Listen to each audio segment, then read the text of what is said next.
he comes again off the turnover, and he slams it home! Outstanding girls basketball matchup between the... Good evening, my friends. John Skood here, bringing you an episode of Unscripted with Skood Sports. A new format here as we're going with an audio podcast edition of Unscripted with Skood Sports for the foreseeable future.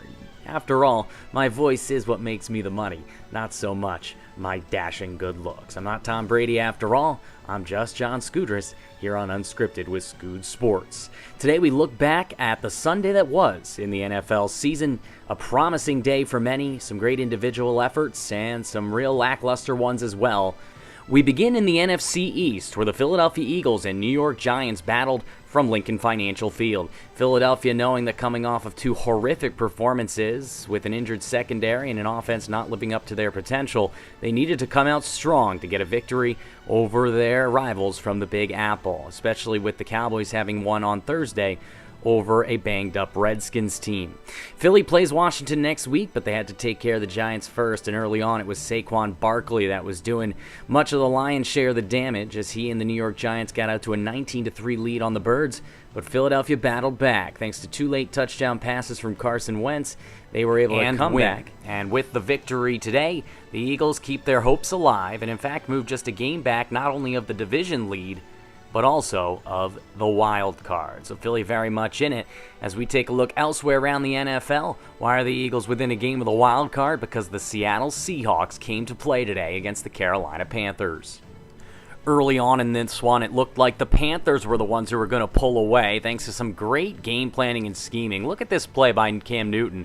He knows he's got Christian McCaffrey in the flat on 1st and 10. He just checks it down, doesn't try to do too much. McCaffrey does the rest as he usually will. He is a wagon of epic proportions. Then this is the trickery that you can build off of that. You fake the handoff to McCaffrey. You do an end around here to the youngster, Curtis Samuels, who takes it all the way down inside the 25-yard line, setting up a chance here for a golden scoring opportunity for Carolina. Look at the trickery on the end around. Samuels hesitates, waits until the defense commits to the near side, then bolts around end for the far side reverse, and that is one outstandingly executed play, but also a great game planning against an aggressive defense like Seattle. Later on in the drive, play action to McCaffrey. They know he's dangerous. The corner bites, sets up an easy touchdown pass for Cam Newton, and Carolina later in the game, after Carolina had the lead, up by 3 now, look at this play from Chris Carson. Gets flipped over, absolute hoss, lands on his feet,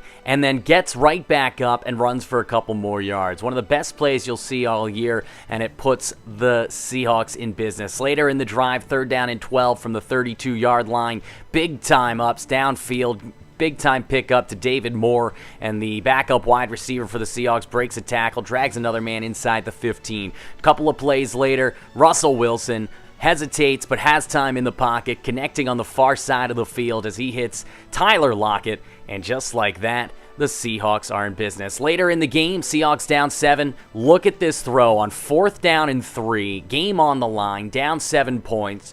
No fear from Russell Wilson. He goes deep, connecting with who else? David Moore again. But look at the play from Moore. He waits to put his arms up and signal that the ball is coming until the very last moment. Because of that, the cornerback had no idea the ball was coming, and the Seahawks had tied the game. Panthers would go 3-and-out on their next drive. The Seahawks would get the ball back, drive down the field, nail the Sebastian Janikowski field goal, and they would go on to win and defeat the Carolina Panthers, who now fall to 6-5 and are really reeling, having lost 3 consecutive games. They're going to have to figure it out if they have any hopes of catching one of the wild cards in the NFC.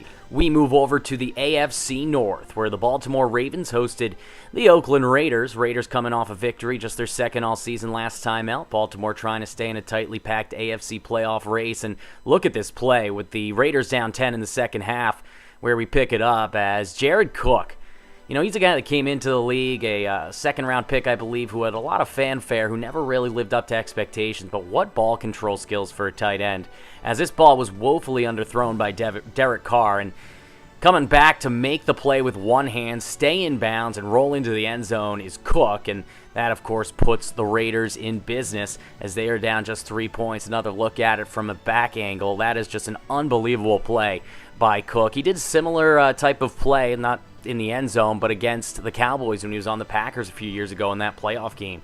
It's just awareness of where he is on the field is rivaled by few. Unfortunately for the Raiders, as has been the case for most Sundays, this season just wasn't their day. Cyrus Jones taking this return with the Raiders actually leading in the second quarter of this game and takes it all the way down the field for a punt return touchdown. Last time I heard from Cyrus Jones, he was a bust second-round pick for the Patriots who couldn't even hold on to punts, let alone return them for touchdowns. But here he is, taking it to the house for the Baltimore Ravens and putting the Ravens in business against the Oakland Raiders as the Ravens go on to win this one going away and improve to 6-5. We'll stay in the AFC North and take a look at the battle for Ohio.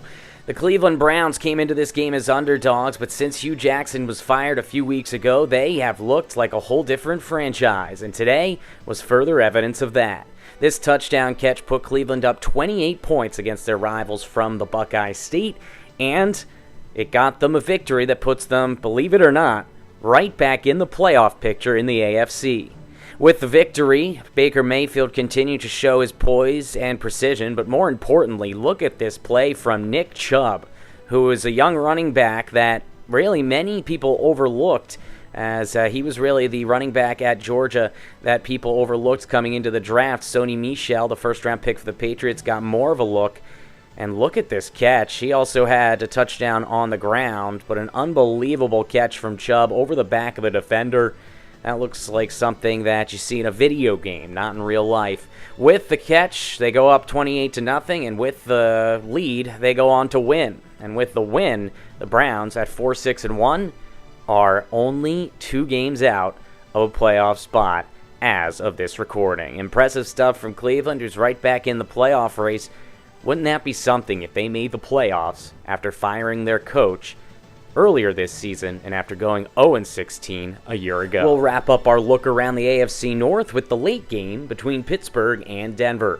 Trailing 3-0 here early on in the second quarter, a critical play in the first half of the game as Xavier Trimble makes the catch. Looks like he's going to gallop into the end zone for a go-ahead touchdown, at the very least be down at the 1 where they could at least get the game-tying field goal if everything goes wrong. Everybody thinks he scored the touchdown, but wait. Let's take another look at this play. First of all, great game planning by the Steelers. They get the defense to bite on the play-action fake, dish it back the other way to the youngster Trimble. But what a hit at the goal line as this ball is, in fact, dislodged. Look at this again.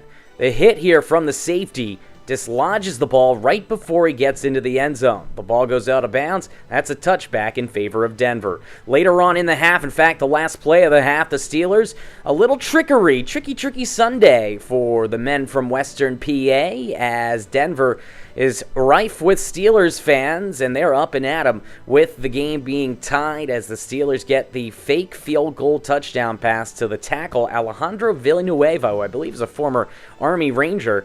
Well, he shows he is versatile on the field as well, catching the pass from Chris Boswell, going in for 6, and tying the game heading into halftime. The Steelers would build off that momentum early in the second half. You look as pressure breaks down in front of Ben Roethlisberger, but Big Ben gets it away to Juju Smith-Schuster down the field. Antonio Brown killed a guy there moments ago. I'm pretty sure he's dead.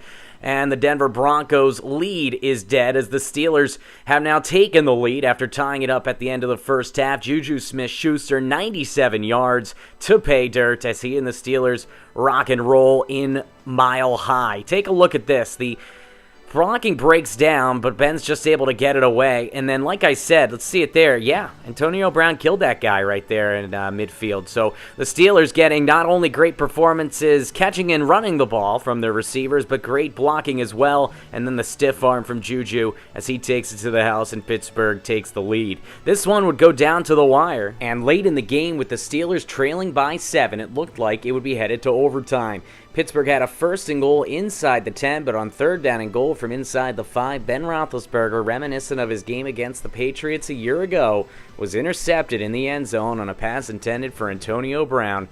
And the Broncos pull off the upset at home as the Steelers, who almost lost to the Jaguars a week ago, do succumb to the Denver Broncos as they lose this one and fall on the season to 7-3-1.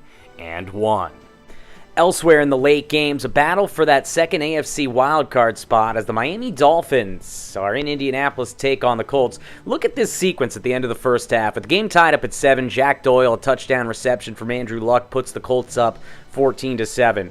Shortly thereafter, just a few plays later, from their own 25, the Dolphins, seeing Ryan Tannehill's return pay off in the first half, as despite getting hit, he goes downfield and connects with Leonte Carew, who takes it all the way 75 yards to pay dirt and evens the score at 14-all. A couple of plays into the next drive for the Colts. In fact, the very next play of the next drive for the Colts, intercepted down the field. Great play as the Dolphins force a turnover with 53 seconds left. Very next play, the first play of the ensuing Dolphins drive, doink! Fumble as the Dolphins turn it right back over to the Colts on the very next play. What do the Colts do for an encore? Well, you guessed it, the very next play, Andrew Luck going deep down the field, connecting with Rashad Jones. As he's picked off by the Dolphins, Rashad Jones, the safety, and just like that, the Dolphins take the ball back. This would indeed prove to be a great game between these two teams, tied at 24 late in the second half. The Colts drove down the field, and Adam Vinatieri, the ageless one, who of course has hit so many big field goals over the course of his illustrious Hall of Fame career, nailed a game-winning field goal for the Colts to improve to 6-5 and further cement themselves as a playoff contender for a wild card in the AFC. We'll wrap things up here on the Skood Sports Sunday NFL recap with the final late game, a battle between the Cardinals and the Chargers. Early on in this one, the Cardinals kept in it, up by 3 in the first half. Melvin Gordon gallops to pay dirt to give the Chargers the lead. Next drive for the Chargers, Gordon takes it in from 5 yards out, and Los Angeles has a double-digit advantage. The best play of the day, though, maybe from the entire NFL, not just from this game, was this touchdown catch from Mike Williams, who had a couple today. Williams goes up and gets both feet down on the near sideline to put the Chargers up by 18 points right before halftime. Look at this again. The throw from Rivers, perfectly placed from the veteran out of NC State. And Mike Williams out of Clemson gets those toes down to make it a 3-possession game. In the second half, things didn't get any better from the boys from Glendale as the Cardinals went down even further on this nice toe-touching play from Keenan Allen. The Chargers would go on to win this one 45-10 and get their 8th victory of the season. Phillip Rivers in this game started the game with 25 consecutive completions. That is an NFL record, as Los Angeles appears to have 2 teams headed to the postseason in 2018. That'll wrap things up from here. I'm John Skoudris. This has been the Skood Sports Sunday Recap Show here on Unscripted with Skood Sports. Comes again off the turn.